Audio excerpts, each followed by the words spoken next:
When we have emotions, thoughts, or feelings, emotions of anger, resentment from something that happened in the past, upset that we see on social media, frustrations in the world, where should we be redirecting these thoughts, feelings, and emotions? You must punch a window pane or a wall better. A stone wall is good. You'll feel it more, yeah, exactly.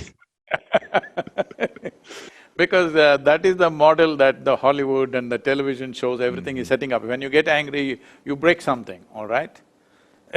Exactly. So, see, first of all, people are assuming that anger is happening to them or Mm. misery is happening to them. No, this is exactly what I said earlier, maybe I didn't articulate it fully. No, you are creating anger, you're creating misery, you're creating joy, you're creating whatever. All this is happening from within you. Is it true all human experience is happening from within us? It's yeah, because we perceive something and then we No, no. and Something else may stimulate.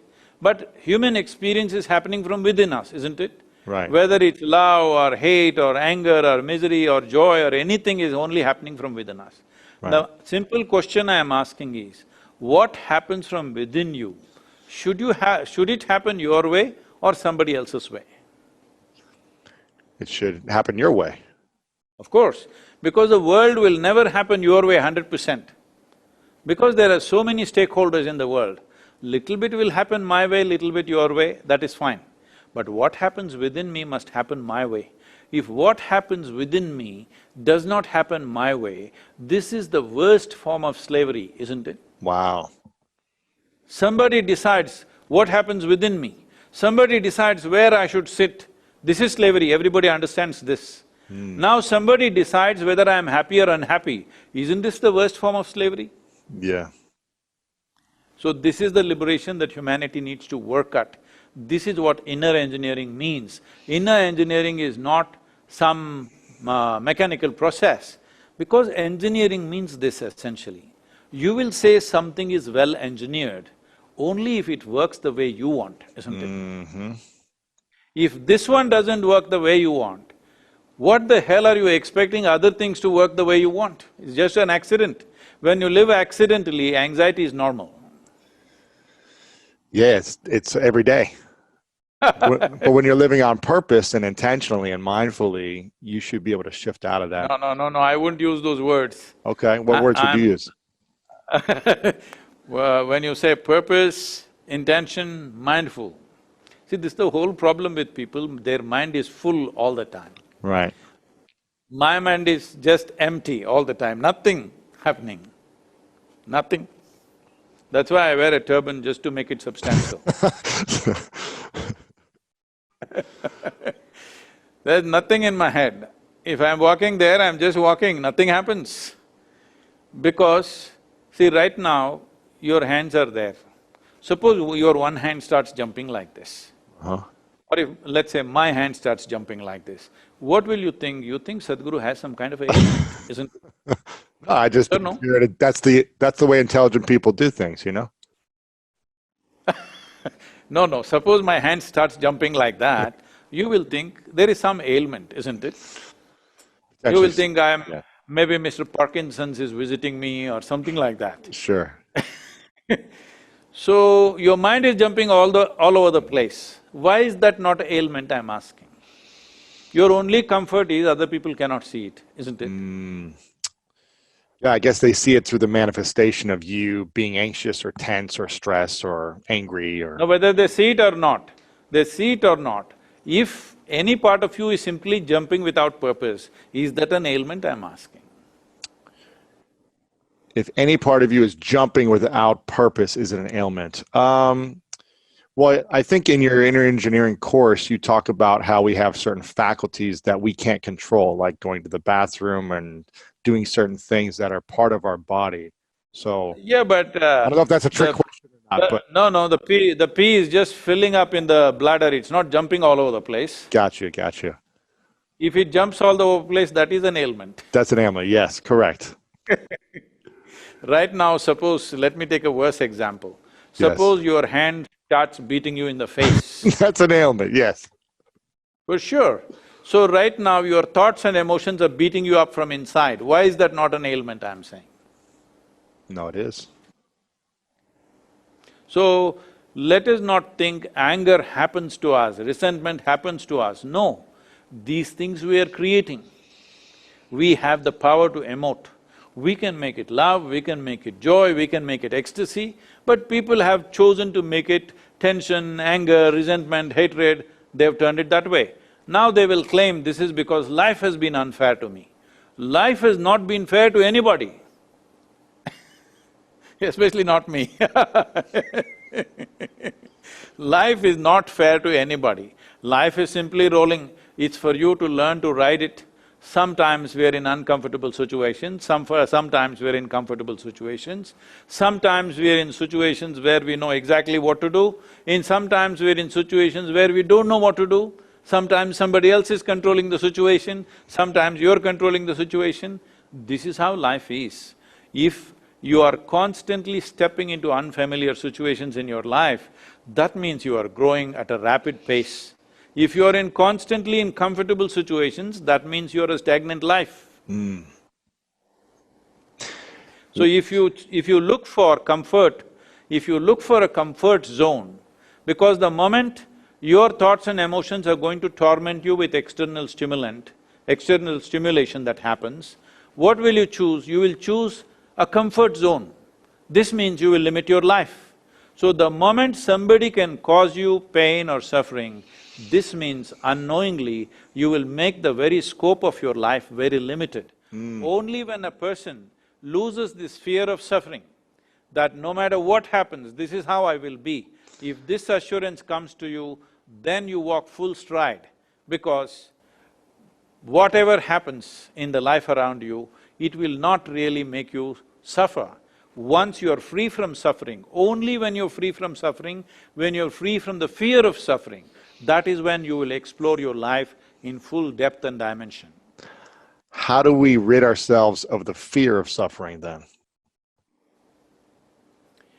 See, as I told you, the suffering is happening because your faculties are not held in your hands. If I have to go to this in little detail, I'll have to take a few minutes. See, for example, if I ask you a simple question, do you want your intellect to be sharp or blunt? What is your choice? Sharp. Sharp, of course. So you understand, your intellect is…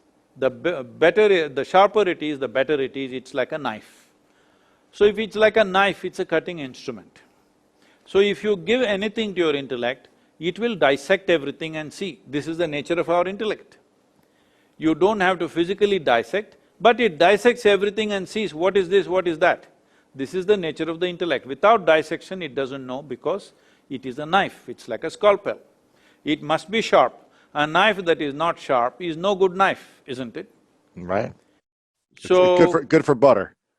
Yeah, that also depends. If it just comes out of the refrigerator, even that it won't cut. So, if you're using a knife to do everything, let's say you eat with a knife, you brush with your knife, and you do everything with your knife, of course you will be bleeding. That's all that's happening.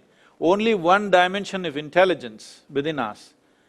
In yogic way of looking at things, we look at mind as 16 parts. This intellect is just one part. Because our education systems are such, which are totally intellect-oriented, human beings largely are using only one dimension of their intellect to do everything. You use a knife to stitch your clothes. What will you wear? Only tatters. See, that's what you're seeing in Los Angeles right now. Half the people are wearing tattered clothes. Maybe they used a knife to stitch their jeans. Exactly. With holes in them, yes. So if you use a knife to stitch, that's what will happen, all tatters. Right now, human life is in tatters, mainly because of this. Instead of using a needle, you're using a knife. So intellect is a very good instrument of survival. If you want to survive on this planet, you need a sharp intellect. The sharper it is, the better you will survive. But that will not make life That will not put everything together. Right now, because through intellectual process, people are trying to handle everything. With so much care, they're trying to do everything right, and a blunder. The result is a blunder. Everything right, but the end result is a big blunder because you're using a knife to do everything.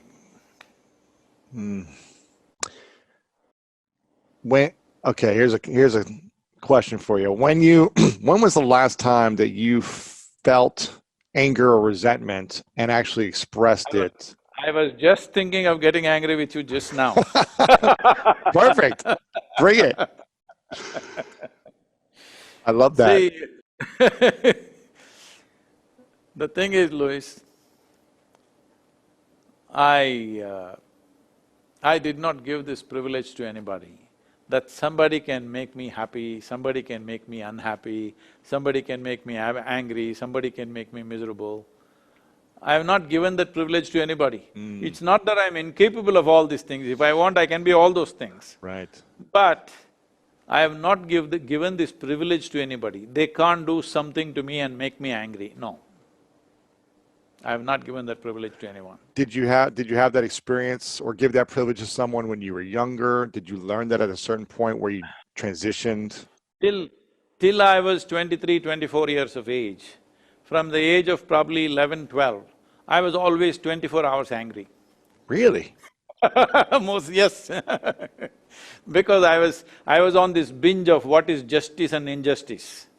Huh. So once you start looking what is justice and injustice, just about everything in the world looks unjust. Everything makes you angry. Small thing. Yeah. Yeah, anything unjust means it makes me angry. And everywhere I see, whether at home, in school, on the street, in the society, in the country, in the world, wherever I see, I think this is unjust, this is unjust, this is unjust. So much injustice, always angry. Right. I mean, I feel like there's a lot of people in America and in the world who a lot of things make them angry, and there's a lot of injustice for people. So when did you shift, and how did you come to that realization that this no longer works for you in your life? See, it doesn't work for anybody, That's true. not just for me. But for you personally, when did you realize? See, the reason why people think anger is some kind of a virtue, because they say righteous anger, all right? Right now, America is seething with anger, and they think it's righteous anger. This is simply because it takes some horrible thing to stimulate them into action. There's not enough love in your heart to stimulate yourself into action. Something has to poke you, you must get angry, and then it propels you into action. So that kind of action sometimes will produce results, of course. But if you want genuine results which will be good for everybody, we must do it when everything is right. But when everything is little comfortable, nobody does anything. When something horrible happens, then we will get angry and propel ourselves into action. Right now, this propelling yourself into action with anger, how long will you keep it up? You cannot keep it up forever. Keep it up long. Yeah, you get tired. Yes. If you keep it up forever, you will destroy yourself and you will destroy everything around yourself. So, anger is become valuable because most people are so lethargic in their responses. Once in a way when they get angry, they feel empowered and seem to be doing right things once in a way. You must be doing those right things all your life, then by the end of your life, everything might not have changed, but you would have made a difference. That's the way the world works. So man. So if people are lethargic and comfortable a lot of the times, and they're unwilling to choose love and act with love to make a change, how do we get people to wake up when things are calmer so that they can act with love and get the change and the results they want? See, today, this whole movement, what you're seeing as inner engineering, is a movement from religion to responsibility, in a way. Essentially what I mean is, religion means people are thinking responsibility is somewhere up there. Where is that up? Nobody knows, all right? You just have to believe where is that up. But now you're sitting in California, I'm here in Tamil Nadu. If I look up, I'm looking up in one direction. If you look up, you are looking up in another direction. So my up is different, your up is different. And by tomorrow morning again, my up will be yours, your up will be mine. It'll be big confusion. The damn planet is spinning and it's round. Which way is up? Does anybody know which way is up in this universe? Is it marked somewhere in the cosmos, this side up? There is no such thing. So, responsibility is up there. No, it must come here.